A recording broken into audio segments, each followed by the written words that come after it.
बाबा, आज देशावर जे संकट आलंय ते संकट मोदीने आणलं नाही. ते संकट जागतिक आहे, जगाच्या पातळीवरचं संकट आहे. आणि म्हणून मोदींनी सांगितलं, मला माझा देश वाचवायचा आहे, मला देशातल्या जनतेला सुरक्षित ठेवायचा आहे. आणि हे ठेवायचं असेल तर फक्त 1 वर्ष सोनं खरेदी करू नका, मला देशाला वाचवायचंय, तुम्ही माझ्या साथीला या. पण काय काय लोक जणू त्यांना सोन्यानंच घडवलं या. त्यांचा जन्म सोन्याच्या ठिकाण झाला या. ते म्हणले आता सोनं घेऊ नका, उद्या मंचीला खाऊ नका, परवा मंचीला कपडे घालू नका.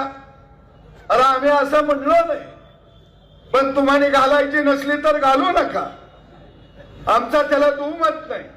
उघडं फिरा. काय म्हटले, पेट्रोल डिझेल वापरायचं नाही, काय घोड्यावर बसून निघाले. अरे तुम्ही घोड्यावर बसा, गाढवावर बसा, टुकरावर बसा, पण पहिल्यांदा देश वाचवा ही भूमिका मोदी साहेबांनी घेतलेली आहे. देश वाचवा.